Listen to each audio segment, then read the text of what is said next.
Welcome to our channel. In today's video, we'll delve into the extraordinary story of a fearless innovator who reshaped television history forever. From her humble beginnings in Jamestown, New York, to her meteoric rise as a beloved household name, Lucille Ball's unwavering determination and comedic genius continue to captivate audiences more than half a century later. Join us as we uncover the triumphs and challenges that defined her remarkable journey and forged her enduring legacy. Lucille Desiree Ball entered this world on a warm August day in 1911 in the charming town of Jamestown, New York. She was the eldest among her siblings, born to parents Henry Jarrell Ball and Desiree Hunt. Henry, a dedicated telephone lineman employed by the Bell Company, led the family on a journey across states from Montana to Michigan before Lucille turned 4. Tragedy struck in 1915 when Henry passed away, prompting the family to return to Jamestown, finding solace in the embrace of Lucille's grandparents.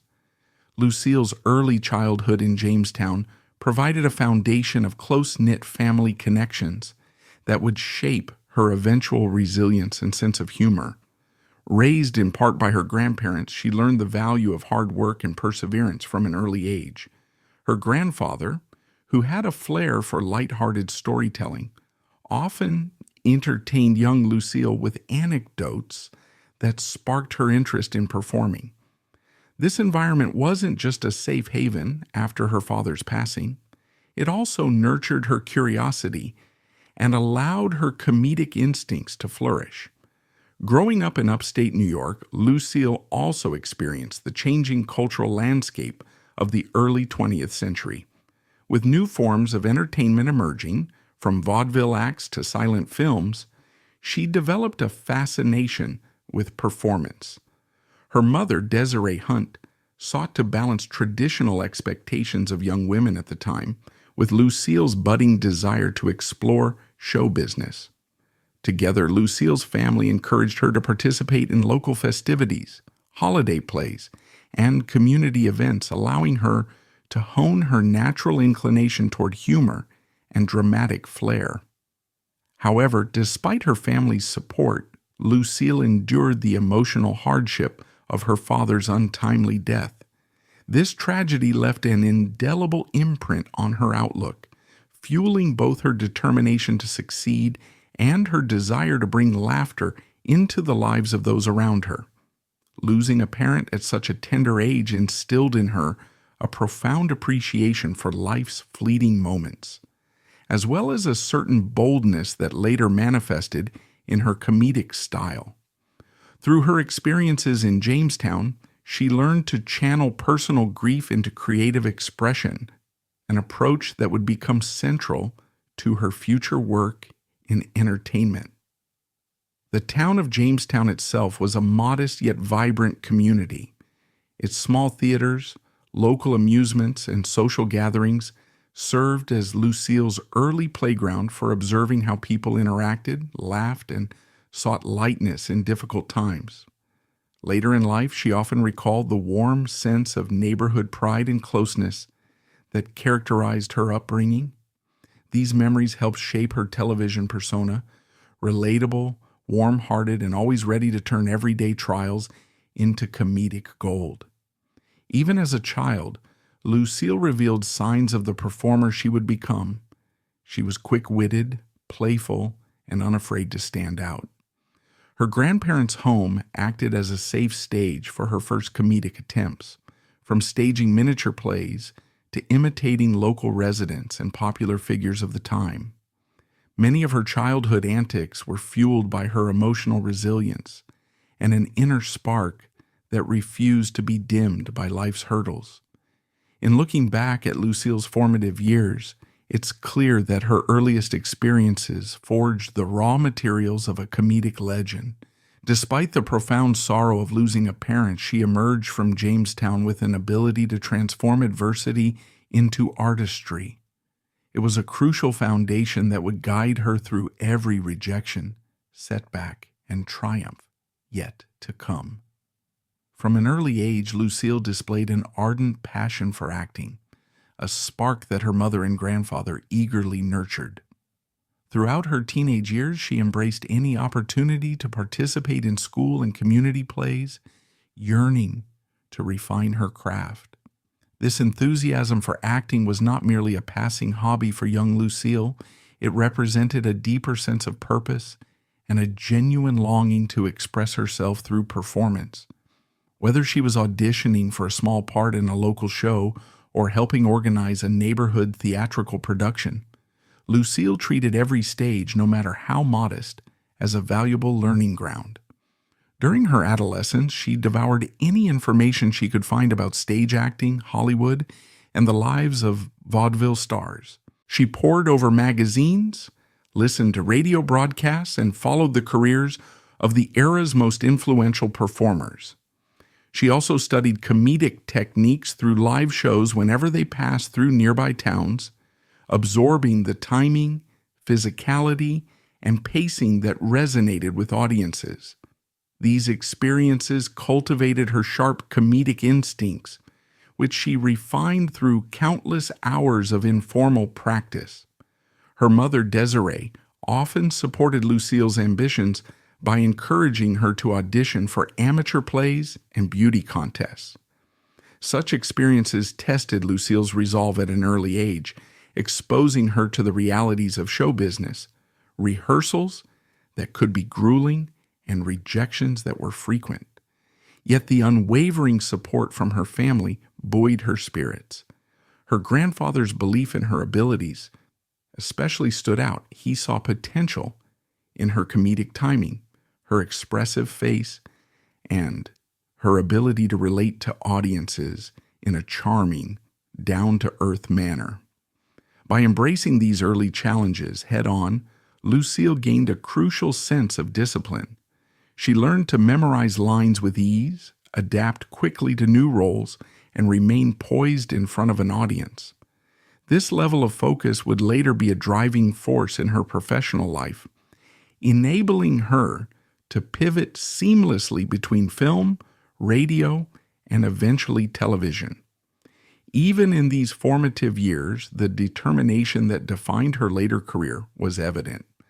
Lucille Ball understood that success in the entertainment world demanded grit, creativity, and a little bit of risk-taking. Her passion was not limited to traditional acting roles. She loved comedy sketches, variety shows, and musical numbers, discovering in each one a chance to experiment with performance styles. She became adept at improvisation, which allowed her to handle unexpected mishaps gracefully, a trait that would become one of her trademarks on live television broadcasts. Through trial and error, Lucille refined her comedic persona, part everyday woman, part eccentric dreamer, and entirely unafraid of self-deprecating humor. It was also during these teenage years that Lucille realized how her personal experiences could inform her comedic art. She began to channel her own hopes, uncertainties, and emotional struggles into performances that resonated with audiences. Rather than letting self-doubt or fear of failure consume her, she used it as creative fuel. This self-awareness set the stage for her later career, when many of her iconic television antics would revolve around embracing, rather than hiding, vulnerability and human foibles. Many who encountered Lucille during this period noted her paradoxical combination of earnestness and playful mischief.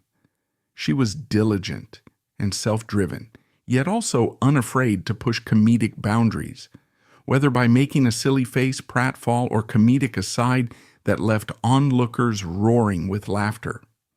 In local circles, she became recognized not only for her distinctive red hair, though it was not yet the blazing hue of her later years, but also for her energetic spirit, always ready to bring joy to a crowded room. All these experiences laid a robust groundwork for the aspiring actress. Although she did not yet know where her dream would take her, she harbored a quiet certainty that she was meant to perform, And indeed, every small stage in Jamestown, every local play, and every comedic snippet in front of friends and family taught Lucille lessons she would carry with her on her path to becoming an entertainment icon. At the age of 17, Lucille embarked on a new chapter in her life when she ventured to the bustling streets of New York City, enrolling in the prestigious John Murray Anderson Robert Milton School of Theater.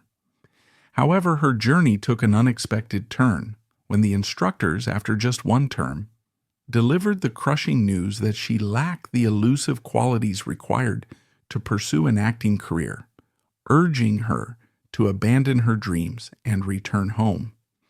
Even as a showgirl, she faced countless dismissals from various chorus lines, wrestling with setbacks along her path. Amid these struggles, a glimmer of hope emerged when she discovered her first taste of triumph as a model. Unfortunately, an unwelcome guest called rheumatoid arthritis forced her to retreat to her hometown of Jamestown, where she sought solace for nearly a year. Yet Ball's spirit remained undeterred, and in 1931, she made her triumphant return to the bustling streets of New York, ready to pursue her modeling career once more. This debilitating condition struck at a critical juncture, just when Lucille was starting to find momentum in modeling work. Rheumatoid arthritis, especially at a time when medical treatments were less advanced, posed a grave threat to her mobility and overall ability to perform. The pain and limitations she experienced might have led others to abandon the rigors of show business. In Lucille's case, however, it further fueled her commitment to making a name for herself. Determined to avoid a life defined by illness, she used the forced break in Jamestown to reset her mind and body. During this period, she also reflected deeply on her career path and personal goals. Spending so much time away from the bustling entertainment scene allowed her to reassess her strengths. She had gained modeling experience in New York, but her heart was still set on acting. If anything, her forced hiatus only magnified that desire. When the pain lessened and her doctors finally cleared her to travel, she was resolved to approach the city with fresh vigor and a sharpened sense of direction. Upon returning to New York, Lucille threw herself back into the modeling circuit. Familiar faces in the business were surprised to see her resilience. Rising to the challenge, she recaptured the modeling spotlight through her trademark blend of charm, sophistication, and a dash of humor during photo shoots. Employers appreciated her upbeat presence and undeniable grit.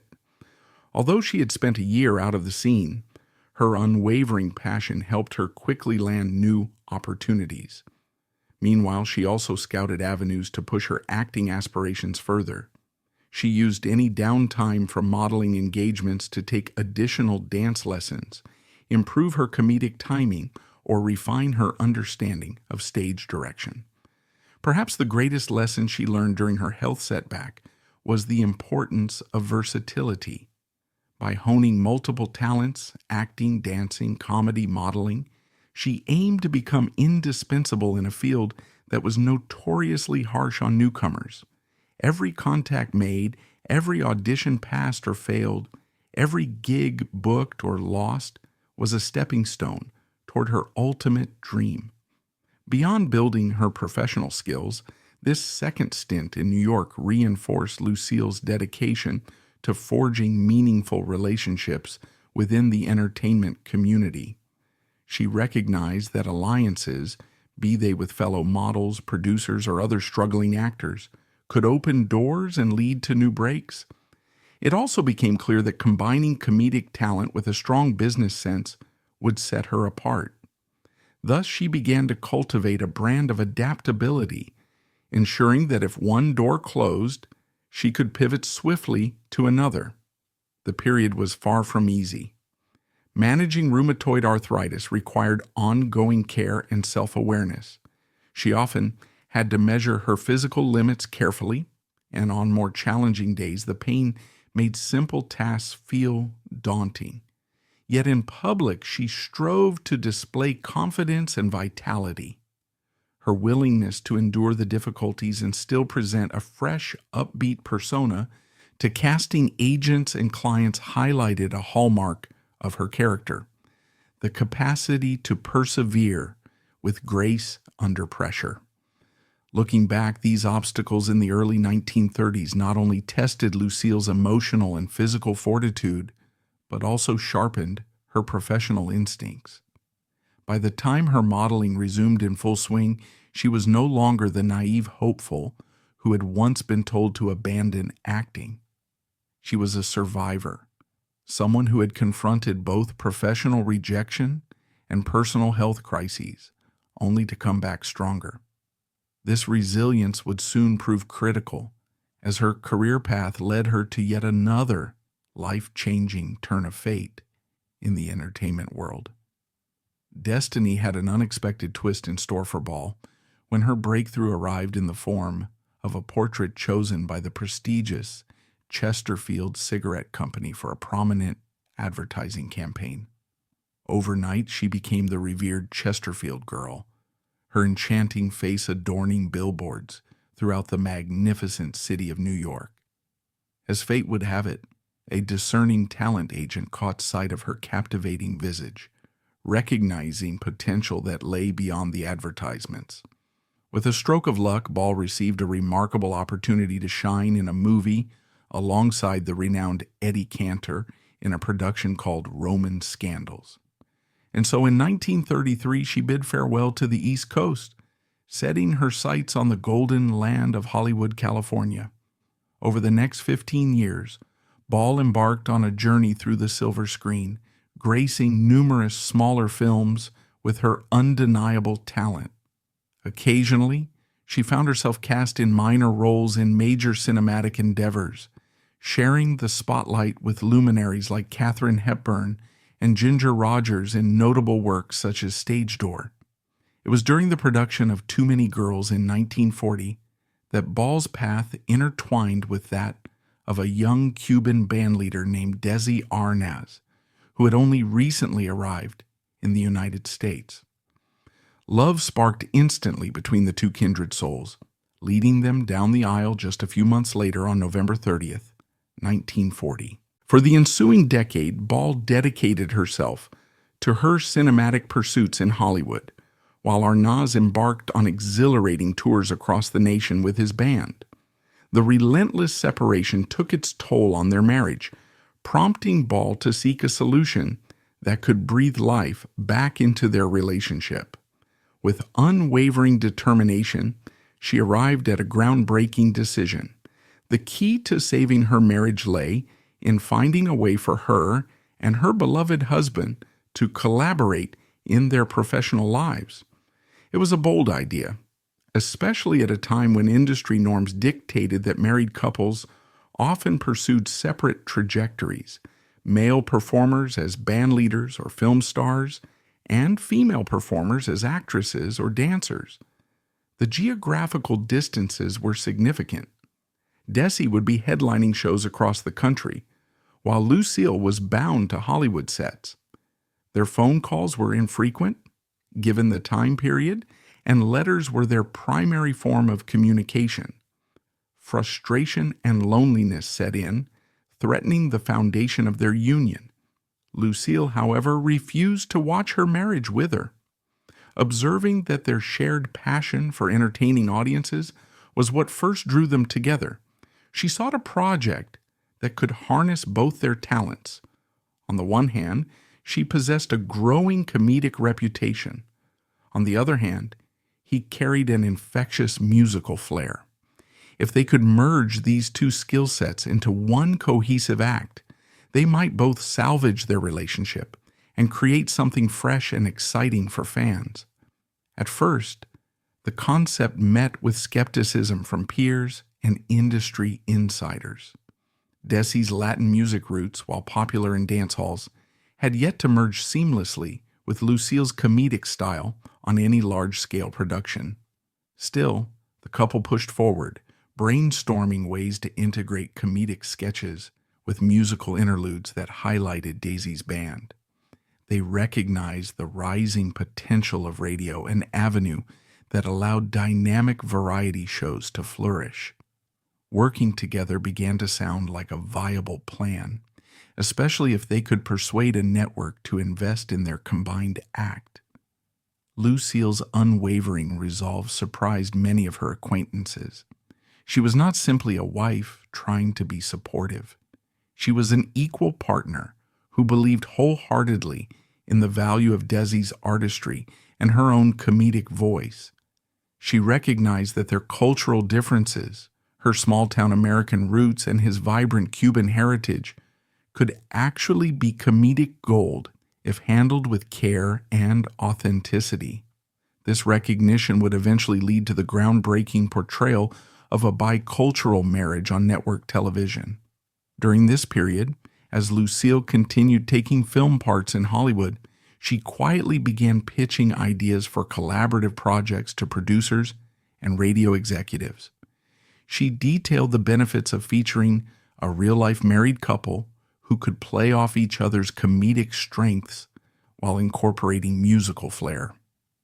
Although she faced a fair amount of rejection and condescending remarks, Lucille's persistent championing of this vision set the stage for what would later become one of television's most influential shows.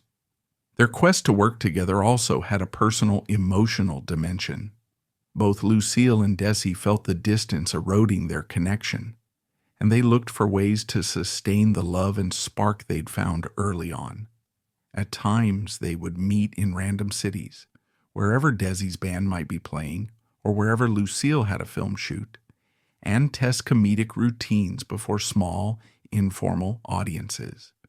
These impromptu performances revealed a natural chemistry between them, blending Desi's rhythmic showmanship and Lucille's comedic spontaneity into a singularly appealing act.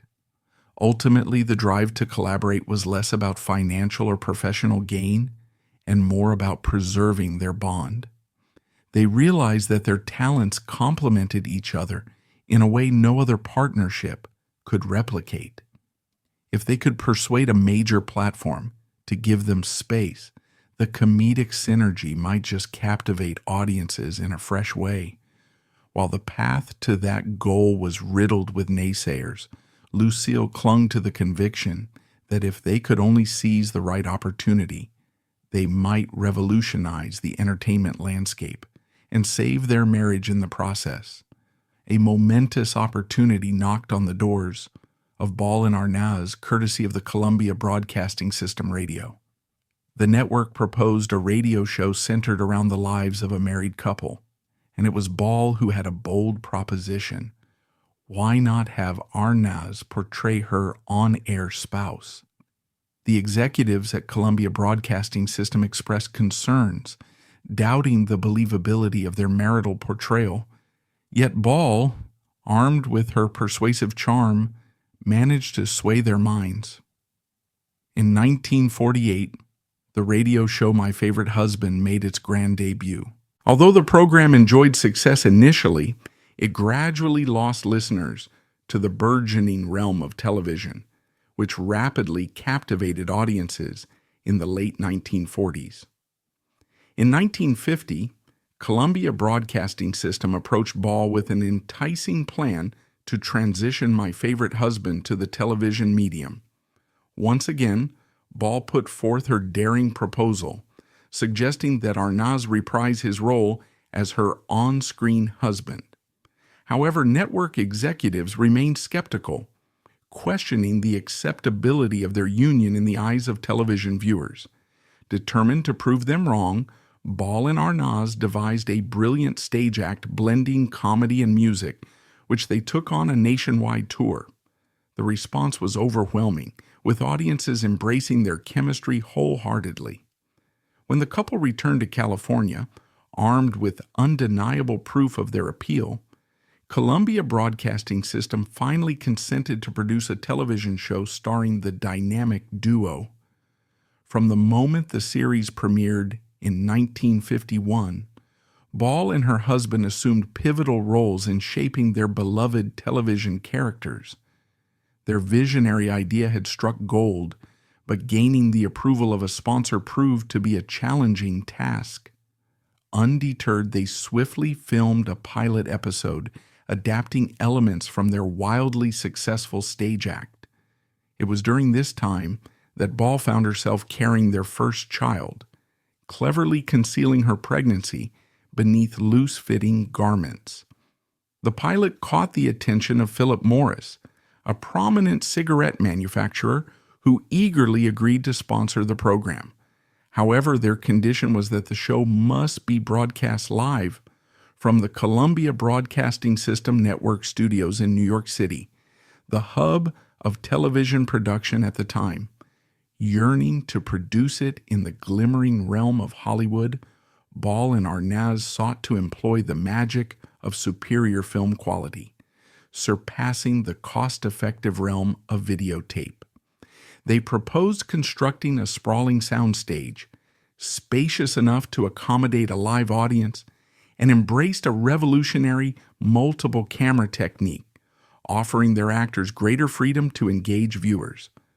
Both Columbia Broadcasting System and Philip Morris harbored reservations, deeming the notion of filming in California and adopting the innovative camera style as arduous and expensive. Yet Ball and Arnaz made a sacrificial decision, accepting a reduction in their salaries.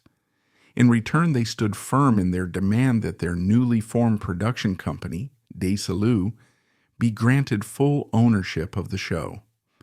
Following the resounding success of the pilot episode, the imaginative minds behind the production recognized the need for additional regular characters. They aimed to strike a harmonious balance amidst the vibrant personalities of Ball and Arnaz, who portrayed the beloved duo of Lucy and Ricky Ricardo. Thus, they conceived an older couple, Fred and Ethel Mertz, who would serve as both landlords and cherished confidants to the Ricardos. The esteemed veteran actor William Frawley was chosen to portray the lovable Fred Mertz, while the talented Vivian Vance took on the role of his devoted wife, Ethel. On a memorable day, the curtains rose for the very first episode of I Love Lucy, gifting the world with its enchanting presence on October 15th, 1951. Instantaneously, the show captivated hearts, forever etching its mark as the golden standard for all future sitcoms. By April 19, 1952, a staggering number of nearly 10.6 million television sets tuned in to embrace the joyous world of I Love Lucy each week, an unprecedented achievement that surpassed all precedents, uniting multitudes under its endearing spell. During Lucille Ball's second pregnancy, a groundbreaking decision was made. Lucille, being the lead in a comedy series, and the show's producers mutually agreed to incorporate her pregnancy into the storyline. This was a rare occurrence on television, as pregnant women had seldom been seen before in such a prominent role. However, Columbia Broadcasting System had reservations about potentially offending viewers, considering pregnancy to be a private experience at that time. Despite the apprehensions, plans moved forward. On a significant day, January 19, 1953, both Lucille Ball and her character, Lucy Ricardo, gave birth. The world witnessed this extraordinary event through the airing of the groundbreaking episode titled Lucy Goes to the Hospital. The episode garnered immense attention, attracting an estimated audience of over 44 million viewers, setting a television record that would endure for decades. The original weekly episodes of the beloved show I Love Lucy continued to captivate audiences until May 1957, when the series concluded. Desi Productions, the company owned by Lucille Ball and her husband Desi Arnaz, then seized an opportunity. They sold the rights to broadcast reruns of the show to Columbia Broadcasting System, making history with a record-breaking deal worth $4 million. This lucrative business agreement proved to be a turning point, as it enabled Ball and Arnaz to acquire RKO Radio Pictures, a renowned movie production studio. In 1967, Ball sold Desi Productions to the Gulf and Western Industries for $17 million. As the president of Desi, she had experienced great triumphs, overseeing the creation of iconic shows like Mission Impossible and Star Trek. However, the demanding role of a studio head eventually took its toll on her. Driven by her entrepreneurial spirit and armed with $10 million from the sale, as Desilu's major stockholder, Ball took a leap of faith and established her own smaller venture, aptly named Lucille Ball Productions.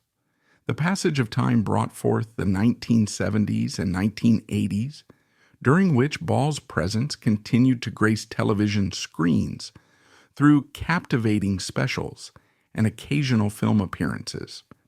In 1986, she embarked on a new endeavor to launch a television series titled Life with Lucy. Sadly, fate had a different plan, and the show met an unfortunate end, being canceled after a mere 8 episodes. Nonetheless, Ball persevered, facing life's challenges head-on. Tragedy struck in the same year when she received news of her ex-husband Desi Arnaz's passing. Overwhelmed with grief, she found solace in a distinguished honor awaiting her in Washington, D.C. A few days after her ex-husband's departure, Ball embarked on a poignant journey to receive the prestigious Kennedy Center honors from President Ronald Reagan himself. The year 1988 unfolded, marking a pivotal moment in Ball's life. A stroke ravaged her body, leaving her partially paralyzed, a formidable obstacle for anyone to face. Tragically, the final chapter of Ball's extraordinary life arrived on April 26, 1989, following heart surgery. The world bid farewell to a remarkable woman whose influence and legacy had touched the hearts of millions. Goodbye, and rest in peace, legendary comedian and television actress Lucille Ball. Lucille's final years were marked by a remarkable grace that shone through the physical and emotional challenges she faced. Even as health complications weighed on her, she made occasional public appearances, frequently receiving standing ovations from fans who understood they were in the presence of entertainment royalty. She had become more than a comedian. She was an enduring symbol of resilience, humor, and the audacity to break new ground. In these concluding years, tributes poured in from colleagues, friends, and rising stars who credited Lucille as an inspiration. Contemporary comedians like Carol Burnett spoke at length about the influence of I Love Lucy and Lucille's trailblazing approach to situational comedy. Television retrospectives celebrated her comedic genius, often including clips of Lucy Ricardo's funniest moments, the Candy Factory conveyor belt, the grape-stomping fiasco, and countless other scenes that still generated uproarious laughter.